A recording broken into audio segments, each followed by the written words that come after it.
started then. How are you doing? I'm well. It's an interesting time for me going from, pandemic industry shutdown, what I was doing during that hiatus to full steam ahead. Currently advancing two tours simultaneously. One of them I leave on in 2 weeks. The next one, I literally have 3 days off before I start pre-production on the next one. So Okay. kind of going from 0 to 100. Yeah, yeah. Well, plan chill on those 3 days for you. Of course, I don't need to tell you how to self-care. I'm sure that you live a delightful and joyful life. We'll see about these tours. I am implementing a lot of new structures and trying some new things out for mental health space and Right recovery on. space on tour. So I'm excited about that. Oh, good. Oh, we'll talk about that in just a minute then. Okay. Hey, listen, thank you so much for coming on No Thanks But Yes. It's I started this back in October as a hobby because I often have conversations with really awesome people. And I thought, let's record this. Splendid people, chill conversations, but everyone has something in common. They've overcome a chaotic substance relationship with alcohol or drugs, and they're not really kind of trudging with a bag of rocks. They're thriving, and their recovery is contagious. And I don't know, I just hope folks will be encouraged to come get them some, with many diverse faces and voices and pathways. And saw you on LinkedIn. We met on LinkedIn. Right. And the wildest thing about that, I mean, it's not wild. This is the timing. This is how God, the universe works. So I don't go on those socials too often. I've been on a hiatus, and I popped on LinkedIn because the company I'm working for now, the startup, is hiring. So I was popping, just happened to be there, right Yeah. place, right time, looking for something completely different, and found you. So, Oh, well, right? I am something completely different. I love it though. Well, This is how it's supposed to be. that'll be our story then. Oh yeah, we met on LinkedIn. Yeah, right on. Okay, so hey, listen, Yes. who are you? Who am I, man? I've been trying to figure that out since I was like 5 years old, maybe three. Uh, I think that is the age-old journey, Yeah. especially for people. This is my opinion only. Everything I say is my opinion. I'm no expert on anything other than trying to find out who I am. I'm an You're an expert in that. you're an expert on Um, you. kind of. I need to hire one. You hiring? Anyway, so I'm a person living in long term recovery. I am a tour manager by trade, so my skill set is on the road with music industry artists primarily, drag artists, events, festivals, live events, as a skill set. I'm also a recovery certified recovery specialist. I've been a recovery advocate for years. All right on. I mean, I'm just a girl with a rock and roll dream who had a bad cocaine habit and somehow turned it around, Hey, right? At right. the end of the day, let's be honest. Yeah. And other substances and other issues and isms that all coincide, as a lot of us in this journey know. But We have a lot yeah, in I don't common, know. I think, then.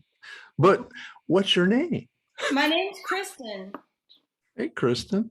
Would you like a last name? Would you like a nickname? Sure. Tell us who you are. Yeah, tell us everything about you. Oh my God, you don't have time.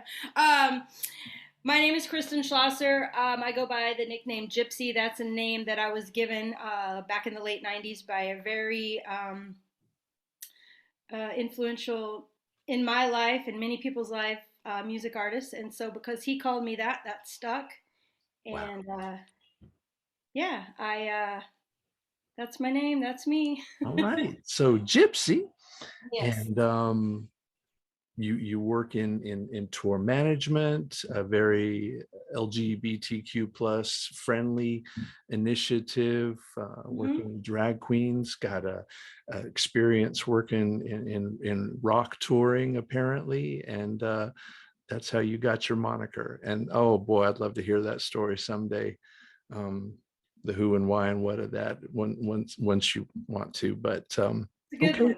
it's a good one. It's a Okay, good one. well maybe in part two. So yeah, tell us. So you identify as a person in recovery. You said I'm a person in long-term recovery, and I ask everyone who joins the show, what does that mean to you? What does recovery mean? Recovery means something different to me literally almost every day, month, or year. When I first started down this path and I kind of just had that cold, hard intervention into a psychiatric facility and into an inpatient residential treatment facility. And out of that, I went into um, a, a 12-step fellowship, became a member of the community, the support group. And I stayed in that path and I stayed in that structure. And I just followed along blindly because I had no better solutions. And they seemed to be all right. They were kooky and fun and weird. And I'm like, all right, y'all are good. The coffee sucks, but this is entertaining. The coffee smelled right, and it became part of the culture. But you're right. Yeah, the coffee was not good. Oh man. So, I mean, all that I say all that to say that I kind of just went for the ride, and the ride took me into a place of recovery, which sobriety and recovery to me are two entirely different things. Oh, right on. Yeah, I get sober. For me, getting sober was taking all the substances um, that I'd been relying on, and even in some instances, taking the coping skills, the negative coping mechanisms that I had developed, which some were substances, some were other isms, and removing that. That for me is sobriety. That's my jumping off starting point, right? Right And on. then recovery, honestly, I don't even know when recovery started for me, and I don't know how it started. I remember an old timer one time telling me that it was like the coffee that they brew, that you put the coffee in the pot, you turn it on, you put the water in, the coffee in, you turn it on, and it starts percolating, and eventually you get coffee. And he's like, that's recovery. You take this, you put this together, you put these elements in, and then it starts to work, and just sit down and listen. So for me, recovery has just been a constant releasing of some trauma, getting rid of bad habits, engaging in new positive self care routines, learning to forgive myself and others, pausing when I'm angry, not cussing someone off on the freeway or cussing somebody out on the freeway. I mean, that's recovery. I know it sounds crazy to some people because they think, well, no, recovery is not drinking and not doing drugs. Okay, well, for you, if that's your story, cool. But for me, recovery is learning how to be a relatively flexible, upbeat, positive human, a member of society that has crazy ideas and a brain that won't stop, and how do I treat that underlying, how Right. do I treat my humanity, right? Recovery for me is learning what my humanity is, what my issues are, and navigating in a world that doesn't necessarily set me up to win with my isms. Boom. I I got don't damn. know, is that Damn. recovery? I don't know, Well, it's what I got. yeah, it is. And I'll tell you what, if it's coffee, I'm digging what you're brewing. Yeah. Yeah, you got good coffee for sure. Oh That's man. it. I dig the distinction between abstaining from substances, which is part of many people's recovery process. It's one of the Mm-hmm. ingredients, Mm-hmm. but so much more, so much more. And not that we're imposing our expectation of our recovery on others. It's personal, and yours is a deeply meaningful awareness of who you are and a relationship between yourself and others in this world, and a joyful experience too that I can see. So a, Yeah. a good friend of mine, Bill White, talks about recovery being contagious. Uh, Yeah. get close to it, get it on you, get it on other people, spread it. Yes, I like it. I remember somebody used to say, I wish I could just give this to you in a bottle, Yeah. right?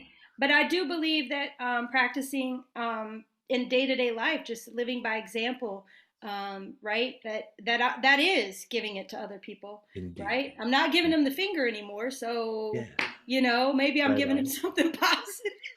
No, that is it. You've contagious recovery, and folks want to come get them some. And we touch on that in some cultures.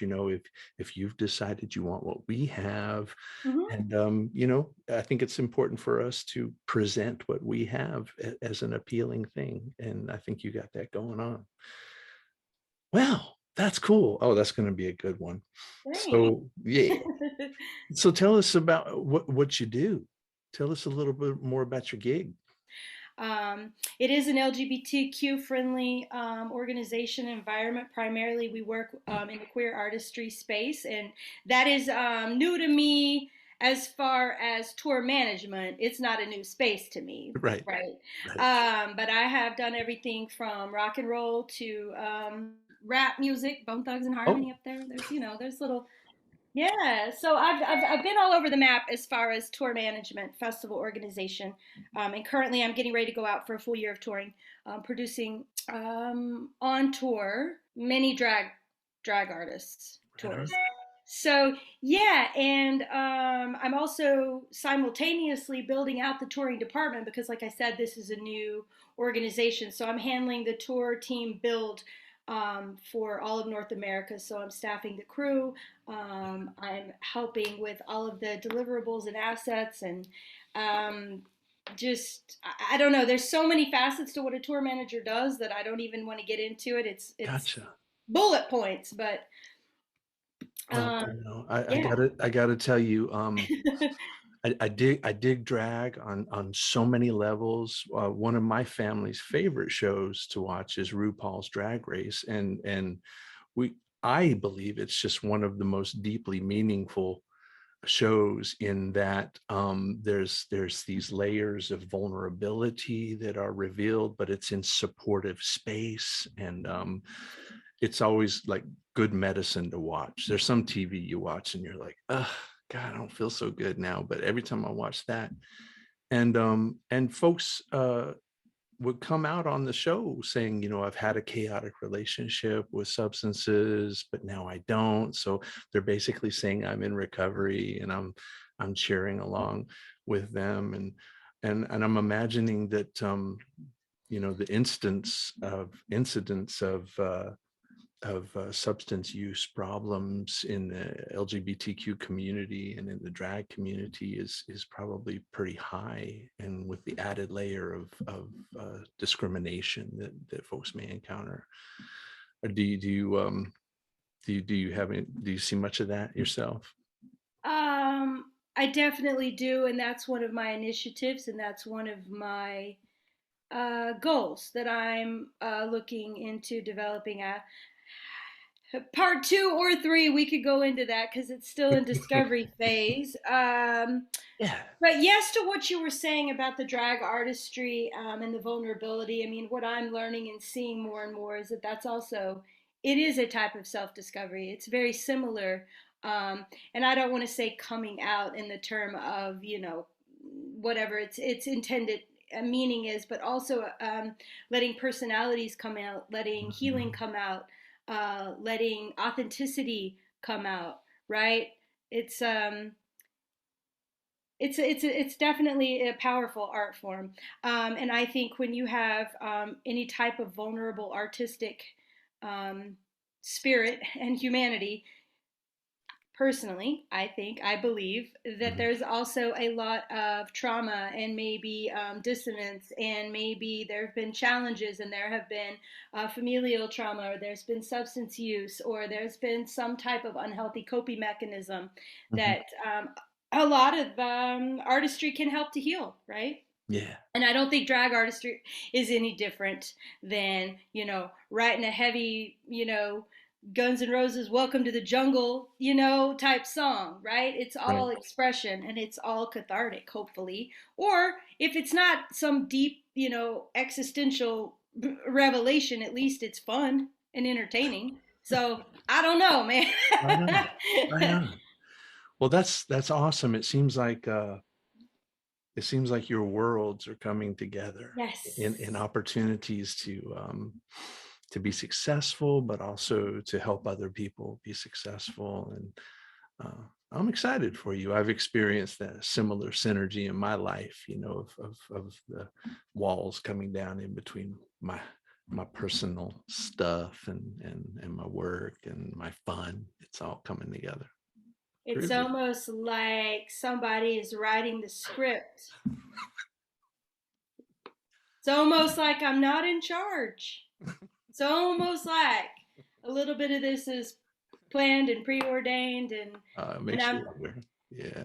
doing what I'm supposed to be doing. I It- feel it- like, yeah, it yeah. makes you wonder what role creator plays sometimes, or maybe it's just us getting out of the way and maybe everybody Ah. can come get them some. Yeah. Yeah. Yeah, the Kristin show is not very entertaining. I'll tell you that for free. Yeah, you're there. So, Yeah. okay, we talked about what is recovery. We talked about your gig. What do you do for fun? That's an interesting question. So I don't know. Fun for me has changed over time. It used to be thrill seeking, and I needed big, wild, crazy Yeah, experiences and almost like a type of adrenaline or chaos to have fun. And now fun for me is actually a self care routine. I do Kundalini yoga, so I'm a Kundalini yoga practitioner. Um, that is fun for me.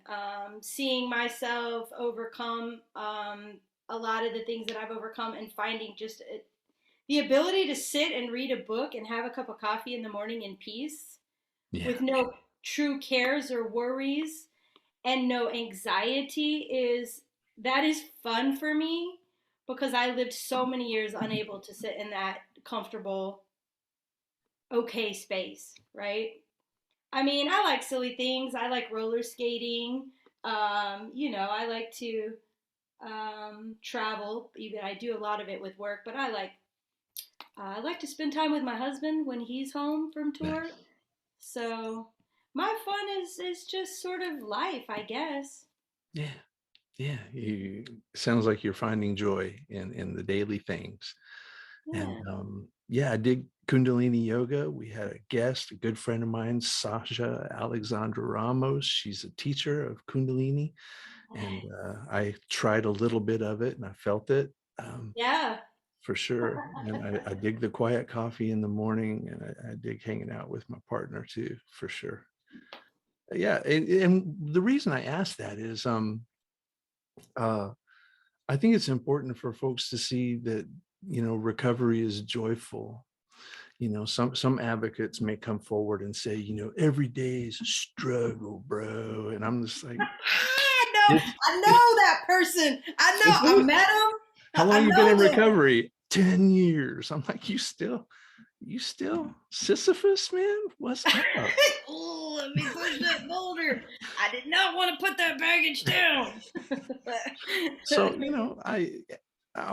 want to see, I want to see a joyful life that, not that we always have to be happy or No. anything, but like, we're living and I don't know, there's a lot of people that I want to come get them some, freedom from their bondage with alcohol and drugs or even recovery, and I give them a glimpse of what's on the other side, you know, for sure. Yeah. And that looks different for everyone. I mean, make no mistake. I was pushing that boulder just as heavy. You know what I mean? Many years of Same, my recovery, same. right? Yeah. Um, I have a woman in a leadership role in my recovery who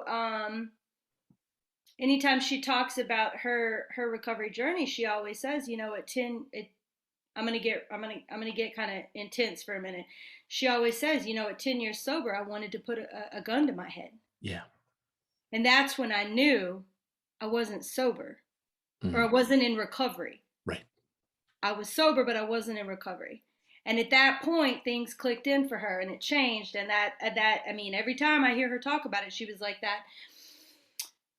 So I get that, and I mean, I've had dark night of the soul in sobriety, but I didn't pick up a drink or a drug. Mhm. I've made bad decisions. I've had some things happen, and yeah, life happens, but overall the weight has come off of it, and I can process things quicker and more freely and more intimately, and I can come to you. I mean, we're relatively strangers relatively, and I could come to you and go, hey man, I feel like this morning when I woke up I was on edge, this is not, and I have no problem expressing where I'm at these days to get what I need, Mm, talk through things, right?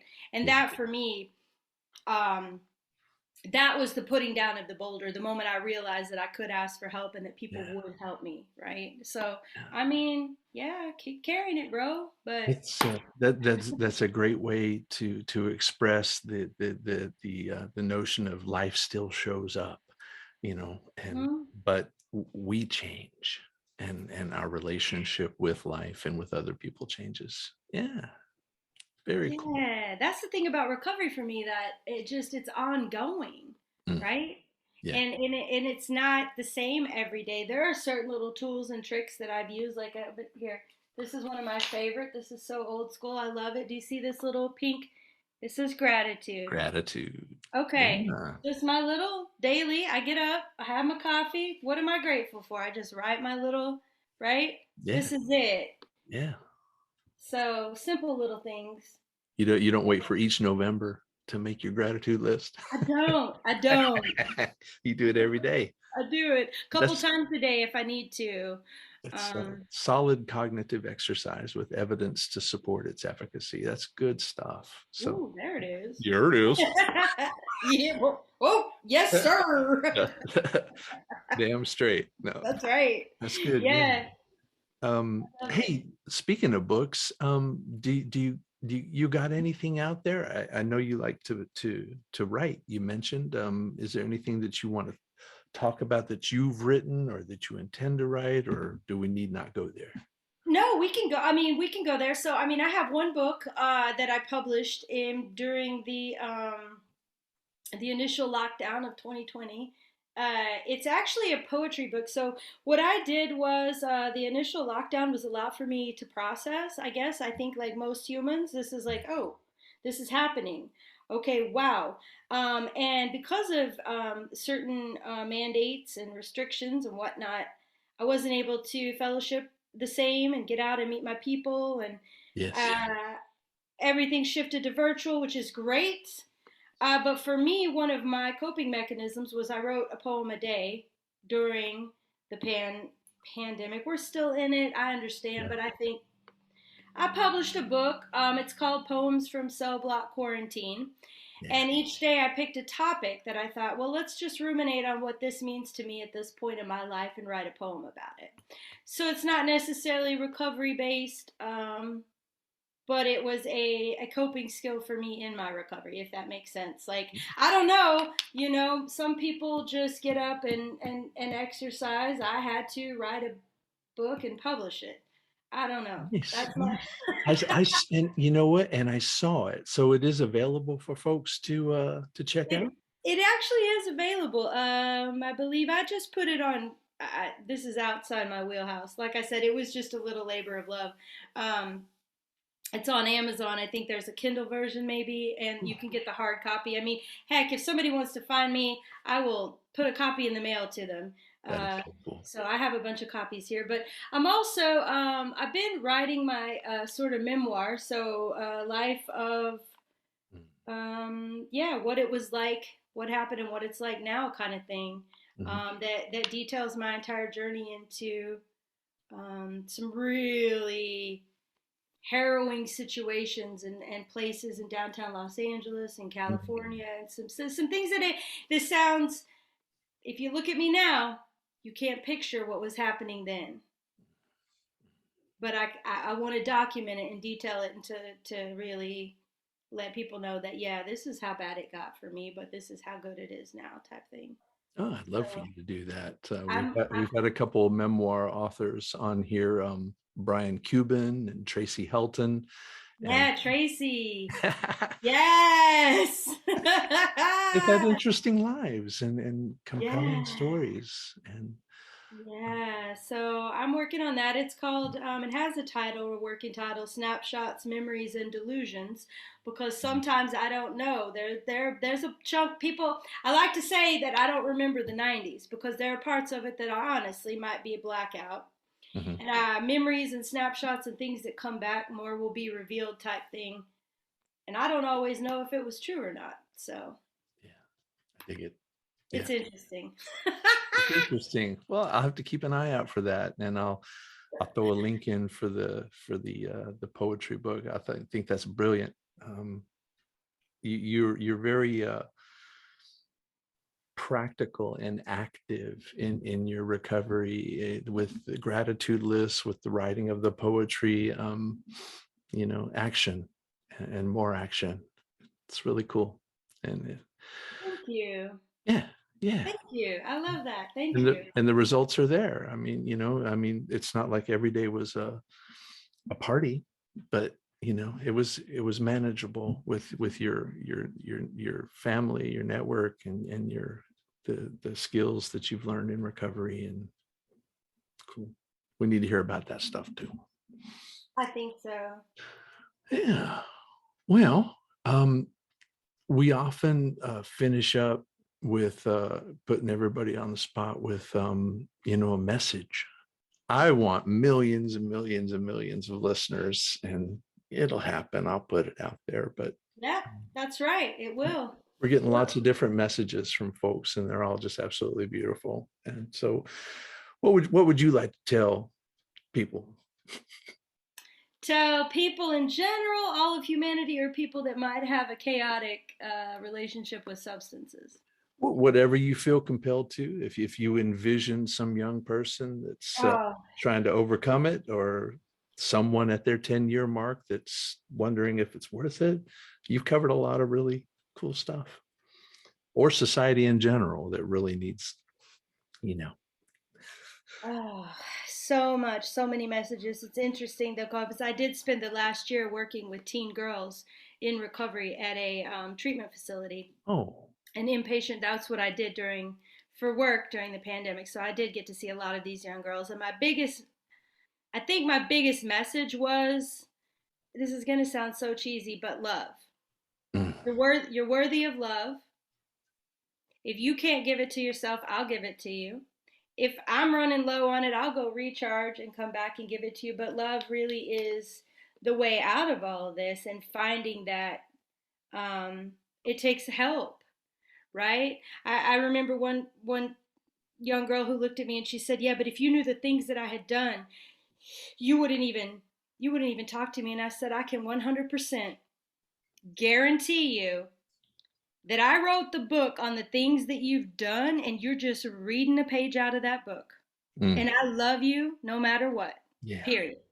That was it. So that's it. The substance is not the person. The substance is just a symptom of something else going on. And I don't know anyone who has those issues that doesn't deserve love yeah. and a way out. So that's it. That's my big message. Whew, I must be a hippie.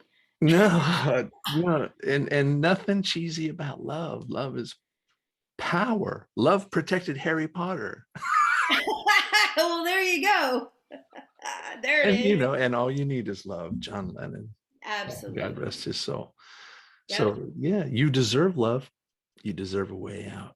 Yeah, that's it. That's the message. You deserve love. You deserve a way out.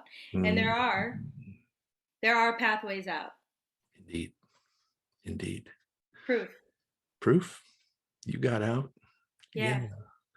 And one of our other guests, Maya Solovit, she said, if and if this pathway is not working for you, I can almost guarantee you that there's another one. Hmm. So find it. Yeah. And the path might change. Yeah. Oh yeah, mine has. Yeah. That's good. Yeah. Well, we Yeah. covered a lot of really cool stuff. I think it's really I'm glad we met, and I hope we stay in touch, and Me too. have a good day. I'm going to do that. You do the same. And thank you so much.